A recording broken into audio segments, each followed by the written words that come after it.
Do you like your noodles stretchy, chewy, and hand-pulled? Chinese Biangbiang noodles are savory, customizable, and your perfect bowl of noodles. So let's get cooking, party people. So the noodles, the flour, as usual, it needs time to rest. So the more relaxed the dough is, the longer it'll stretch. But we're gonna be slapping and banging our noodles on the table to make it longer and bigger. For 2 people portion, 300 grams of bread flour. You want bread flour or any high gluten flour. So I think king flour was one. I think if you're in Europe, it's like 00 flour, I believe it's called. A little bit of salt for flavor. Usually with noodles and with anything that requires you to make a skin or a strong like dough skin, half. So 2 parts flour to 1 part water. So we're gonna do 150 grams of water. And when it says half the amount of water, you don't have to put everything in first, because depending on where you live, it could be more humid. Your flour also might be a bit more wet, a little bit more wet in general. So you can aim for just under 150 and add as you go. So I have 128 here roughly. And I think I'm just gonna mix it and see what it looks like. We're looking for this little stringy like texture. You're not supposed to have your dough into this like big dough shape already. If it's turning into a lump or a blob, way too much water. So we're gonna grab our hands and we're gonna squeeze our dough just so everything comes together really roughly. You can always reserve a little bit of water on the side in case you need to moisten your dough. But you can see how my dough is like really bumpy and ugly. Don't worry, we can make it beautiful in a little bit of time. It needs a little bit of a rest time. So saran wrap it so it doesn't dry out. And we're gonna let that sit for like 10 minutes, just so that it's a little bit more relaxed, so I can keep kneading it until it's smooth. While we're waiting for this to soften, we're gonna grab our leeks. We're gonna need our leeks for both my mom's secret recipe, both my mom's secret recipes. We'll need it for the chili oil, and we'll need it for my mom's special rou, which is red braised pork. We're gonna use the butts of the leek for the chili oil that my mom taught me how to make, and then we're gonna use the top part to aromatize the pork so it won't be as stanky. I wanted to fry the bottom of the leeks so that we can make the onion crisps for the chili oil. I want to cut this down to maybe here, because usually you don't use the green parts for the leeks anyway. Since the dough is ready, we'll work on the dough next. So we're gonna grab our dough. We're gonna prepare our noodles so that when we're ready to boil them, they're gonna be good to go. Because this is for 2 people, we're gonna separate this in half first. Grab like a dough separator or a sharp knife. Anything is fine. So this is now your 2 portions. So each person will have 4 super long pieces of noodle. Okay, before you start rolling out your dough, grab a tray of any sort, any flat tray, doesn't matter, and put oil on it. Lots of oil, enough to cover the whole bottom part of it. So now we have oil covering the tray. There's a lot of it. You can see how it's like pooling there. And have this aside because we're gonna add more later. You wanna take your dough? So you wanna turn your noodles into logs. And then we're gonna roll it around in a little bit of oil. Make sure you cover the whole thing with oil. I think what we're gonna do is fold our logs, okay? So they're nice and long. I am going to cover this with oil so it'll really not stick. We really want to get that lubrication going on. It looks like a lot of oil, but according to the recipe, it needs that much. Okay, cover it up. And we're gonna say bye to this guy. We're gonna come back to him in at least an hour. You really want these to soften and relax. We have pork. You can use pork belly. I think pork belly has a little bit higher fat content, so maybe it's a little bit softer, more tender. I actually prefer my meat a little leaner. This is pork shoulder. You can definitely use a leaner pork belly if you can find it. I think this is a nice marbling. Maybe I'll cut this off just a little bit. Like, dude, this is all lard, okay? When it comes to meat, especially when you're braising or stewing, the direction of the muscle fibers are very important. Sometimes when you're making like a roast, or if you're trying to make things that require like shredded pork, let's say, you want the long shredded pieces, not like short little rice granules almost, then you'll want to cut with the grain. With the grain means with the direction of the muscle fiber. So in this case, if we were to cut it with the grain, because the muscle fibers are going vertically this way, with the grain means we're also cutting it vertically. In this particular way, where we're making like the braised pork, the way that my mom does it, the red braised pork, we want to cut it against the grain. It'll cook quicker. It'll also be more tender. So we're going to cut against the grain. This way is the muscle fiber going this way. You can see kind of how it travels like this.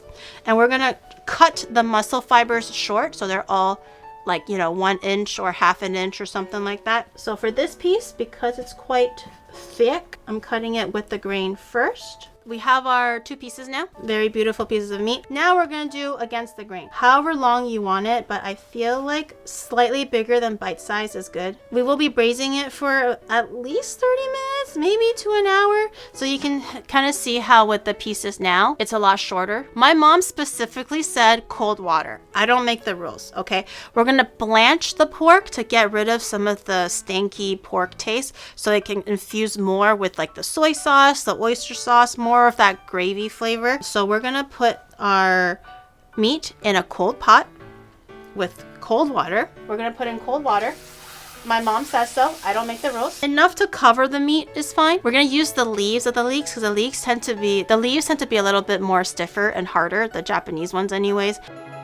And then we're gonna put our green onions in there. And ginger, very crucial. It's very good for getting rid of animal stank. Just wash a little bit. Don't worry about peeling it. We're not eating the ginger. And just grab your knife and cut a few big slices. Not too thick because you want the ginger taste to kind of come out and flavor the pork a little bit. Oh, and very important, alcohol. If you have like the Chinese cooking alcohol, definitely use that one because it is seasoned a little bit differently, but I only have sake, so we're gonna use sake. But I'm gonna add a splash of sake. And that's it. No salt, nothing. We are not seasoning it at this moment in time. So turn your fire on, medium heat, high heat. Once it starts to boil and it starts to foam up and stuff, take it off the heat and rinse it under the tap. That's also one really great way of doing it. Just having the meat cook, dump all the water out, dump all the aromatics out, and run it under a tap and really use your hands and scrub the meat a little bit so it gets all the blood out. So I'm probably just going to use a skimmer. We're going to skim the foam off as it boils, and once the water runs clear, it'll mean that the meat is done. There's no impurities left in there and it's good. Don't tip the flavor. Water will not taste good because it's already being poisoned by the impurities of the blood and stuff. So the water, we're not making like a pork stock or anything like that. We're only boiling it enough, like literally 10 minutes. We're not boiling this for an hour. Grab a bowl, grab your skimmer, and grab all this nasty stuff out. We don't want this. This is what makes your meat dishes taste bad. I'm gonna taste this a little bit. If the stock tastes good, I think I might save the stock and use it as the braising liquid. Let me just taste it. Ooh, that's actually not bad. I like that stock. I think I'm gonna keep it. I'm just gonna take the pork out. I'm gonna wash my bowl because I'm gonna be using this exact same pot to braise the pork now. I'm gonna take all the green onions and the ginger out. We don't need that anymore. I only wanna keep the pork. All right, according to my mom, we need cinnamon, star anise, chili pepper, and bay leaf. For the sugar, you can use white sugar. That is fine. Traditionally, rock sugar. It has a bit of a different taste. My mom didn't actually tell me how much oil to use, but I think usually you need quite a little bit of oil. For sugar, it's the amount of sugar that you think you'll need to season the soup, basically, the braising liquid. It is supposed to be a little sweet, so whatever amount of sugar you think you're gonna normally use that much sugar. These are also not as sweet as granulated sugar. You need more of it to have the same amount of sweetness. Do not use high heat because it burns really quickly. Use low heat. I'm also going to dry my pork a little, I think, because I'm going to be putting it into the caramel. I don't want the pork to splatter everywhere. No wet pork today. No, ma'am. A little bit of a massage. Oh, it's caramelizing. Do you see how it's changed color a little bit? We're going to wait for it to turn brown. Oh my God. Okay. Here we go. Moment of truth. Ah! Coating it. See how it's brown? That's all sugar. No dark soy sauce at all. I'm gonna deepen the flavor. Don't let it go too crazy though, because it's burnt sugar will taste burnt. Cinnamon stick, star anise, 2 chilies, and a bay leaf in. My mom says soy sauce. We are also gonna be reducing the soup a little so it's not as wet, obviously. So you don't have to go super overboard on the seasoning right off the bat. But what else did my mom say? Oyster sauce, I think. Always use Lee Kum Ki, Lei Gum Ge. No substitution. And then just give it a few good shakes. It's a little bit sweet, also very salty, so watch out for that. A healthy little supply of MSG. Obviously, you don't use sugar anymore because we already put in a whole bunch of sugar. Give it a little taste. She said. Could use a little bit more salt. So we're gonna grab a lid. You can do like the drop lid I think this one is pretty sealed quite tight. I'm gonna turn the heat down to like medium low. Just have it at a little bit of a simmer, not too crazy. I have the reserved stock left over, so if it does dry up a little bit, add a little bit more stock. It's totally okay. We can always reduce it down later on. Maybe we should boil some eggs off really quickly. I want to put some eggs in here. It'll be really good, I think. But I've said this many times. If you want to have a better control of what kind of egg you want, soft boiled, medium boiled, or hard boiled, always have the water boiling first, because that's going to be a constant thing to measure, whereas every stove heats up water differently. So don't go from cold to 7 minutes, 8 minutes, whatever. Go from boiling to whatever the minute is. So I'm going to wait for the water to boil. I want hard boiled eggs because this is going to be braising in this stock for a little bit longer as well. Water is boiling, okay? I have it at medium heat. Because the eggs are cold, drop it in very carefully, very slowly. I like to use a little spoon, whatever you have, chopsticks, whatever, but just gently drop it or else the shell will crack. Because we're boiling it for even longer in the braising liquid, you don't have to have it like super hard. I think 8 minutes is fine. Okay, chili oil now. We are now making the dupe for 老干妈 leeks. We're gonna make the aromatics to season our chili oil. Grab your leeks. I'm gonna cut them because I kind of want some surface area with it. I'm gonna cut them on a small bias, and we're gonna lightly fry these in the oil. You don't have to do this step. You can just heat up the oil in the raw without seasoning anything and pouring it over some raw garlic, some raw leeks, some chili powder, obviously. That's fine too, but it just won't taste as good. Ooh. Okay, crush our garlics. We're gonna need a whole ton of garlic. So 1 bulb, 2 if you want. If you're making a lot, obviously do more, but I think 1 bulb should be okay. Dump it out, run it in cold water. It'll help you peel it a little bit better. Obviously, it's the shock of it all. It'll ideally peel away from the skin so you can peel the meat right out. I love peeling some eggs. It feels so like satisfactory. And then when it doesn't peel well, I literally want to spank a hoe. Like I cannot handle it. And then you can just put it back in the water, give it a little rinse. So it's like no little eggshells on it. Just for a quick sexy second. Ooh, that's kind of sexy. Okay, but we do need a little bit more liquid for the eggs. Also, we're braising it a little bit longer. So we're gonna put more of the pork stock that we made earlier. You can just use water, totally fine. But we're gonna put our eggs in. It's gonna get all that color. It's gonna hopefully get all that flavor.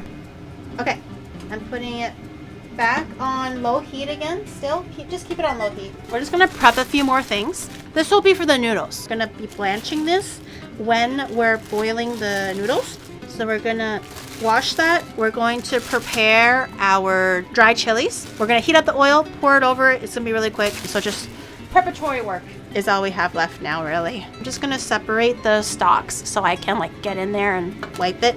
I'm just gonna boil these really simply, and it's going to mix with the sauces later when we do the noodles and everything. Just get all the butts all lined up in a row so they're all the same length. If you don't like the stains, I don't like the stains, I'm gonna cut it off. But if you don't mind the stains, as long as they're clean, you can just cut the butts off. We're gonna use all 3 different kinds of chilies. You don't have to. You can just mostly use the dried stuff. That's totally fine already. But I kind of just like a little bit of everything. I don't know, I'm extra like that. I'm bougie like that. I'm gonna use a food processor and blend this until they're little chunks. And the fresh chili, because I think they're spicier. This one is fine. I'm just gonna put it directly into the bowl. And the rest, I'm gonna process it a little bit. Okay, food processor, blitz it for a few seconds. The chunks are still big enough where once you pour the oil on it, it should still have nice flakiness to it. Kind of like how 老干妈 is, okay? Okay, so we'll put the dry ones in with the powdered ones. And now we're gonna put some fresh ones. Don't breathe it in. Don't breathe it in. Oil time. I'm gonna have the oil heating at medium heat until it's kind of shiny and glistening. I want to lightly fry the leeks or shallots if you have them. and the garlic separately, not together. So have a little colander in hand. This thing, I'm gonna wipe it down. A colander will help get your, like, strain all the garlic and stuff out. We're gonna season the oil basically. A little bit of ginger. I have the tube ginger, so just a little squirt. We want it very slow, very low, very slow. So it shouldn't be going crazy. We're gonna let that go. Don't touch it. Just let it slowly in the oil. I'm gonna strain the leeks directly into the chili oil directly. Actually, while I'm doing that, I'm gonna turn the heat off because I don't want the leeks to continue cooking. After this, we're gonna fry the garlic. But try your best to sieve out as much as the leeks as you can, because when we're making the garlic, the leeks will continue cooking. Please don't break. I've had it break on me before, like the glass. Put the oil back in. Turn the heat back on, back to a medium-low. Garlic tends to burn quite easily. Once it does burn, it will turn bitter. So in this case, definitely be very careful and keep an eye on it. You don't want it to go too overboard. But I just want to roast it just a little bit. Okay, no, it's done. It's good. Oh, heavy. Ooh, so heavy. We're gonna put the oil back in the pot. We're gonna heat it up a little bit until it's smoking a little. This time on medium heat. So put it back in the pot. I also wanna have some seasoning set aside. We're gonna get that prepped while everything is heating up and cooking and all that stuff. So for the seasoning, chili oil, you're not really supposed to like eat it like it's sauce. So we need a little bit of soy sauce. A little bit of MSG or chicken bouillon is good too. A little bit of dark Chinese vinegar. And that's pretty much it, honestly. Or a little bit of sugar, just to balance out the flavors, okay? The vinegar, tiniest amount. Soy sauce and everything, the tiniest amount. This is a super chunky garlic oil. It's more stuff than oil. I have some green onion. It won't hurt the flavor anyways, because it's just green onion. Some fresh green onion. That might tip it off and make it bubble more, hopefully. Okay, that wasn't too bad. Okay, now we season. A whole load of MSG, because I never hurt nobody. A little bit of soy sauce. Chinese vinegar. A little bit of sugar just to balance, but not too much. Give it a little mixy mix. Again, it's chili oil. It's not sauce. It shouldn't be too salty. Okay, I'm gonna try a little. That's good chili oil. Spicy. This is gonna go into our noodles. Noodles time. I think this is enough water. Hopefully. So we have our newts. We have our little logs, our little nuggets that we've made earlier. Apparently, you just kind of use your hands and flatten it out like this. You take the back of a knife. You want to press down on it, but not cut through it. But the idea is, because if you let the dough rest long enough, you can stretch it and then shake it and bang it on the cutting board until it gets longer and longer. And that's why it's called Biangbiang, because it's the sound of it like slapping on the cutting board. And then, if I did it correctly, I should be able to break it where I scored the thing and just... Whoa! Do you see this? And then you smack it. Whoa! I made noodles! This is so exciting! Now we do more nudes. Okay, so we have one serving now. I'm gonna put it in the water. When you're putting it in, just try to make sure they're not like all clumped together too much. So when they boil separately. So I'm gonna let that cook for a second. I'm gonna put in, Onimart doesn't care about bok choy, but I'll put in like 3 pieces for some color. I'll let that boil together. I think if it's floating, it should be good. We're just gonna take a risk on Onimart here. It looks like this. It looks pretty good. The chili oil that we made earlier. I mean, Onimart can take a lot of spice, so that should be okay. Some Chinese black vinegar for a little bit of different flavor. We're gonna go a little fancy, and we're gonna use German Maggi sauce. Just a few sprinklings, and then you just mix it up. I'm gonna have one bite first just to double check, and I'll grab some of the red braised pork for Onibro too. Oh! My mom will be so proud of me! It is now egg time. It is red braised pork time. I'm gonna grab a few pieces for Onibro here. Have it maybe on the side here. It's very tender. If you guys would like a little look, a demonstration if you will. Just breaks apart just like that. But this is my bowl of noodles. Doesn't that look so good? Okay, I'm gonna have a little of my noodles. There's no beginning and end to my noodles. They're all like a circle. The tang is so good. The food is amazing. It's so good. I actually just kind of want to like relax and sit down and just eat it in peace. This though is the absolute best. The pork, amazing. Is AAA a thing? That's a battery. I don't even think that's like a cup size anymore. I feel like at that point you literally just use Band-Aids, like actually, or just use like some pimple patches or something.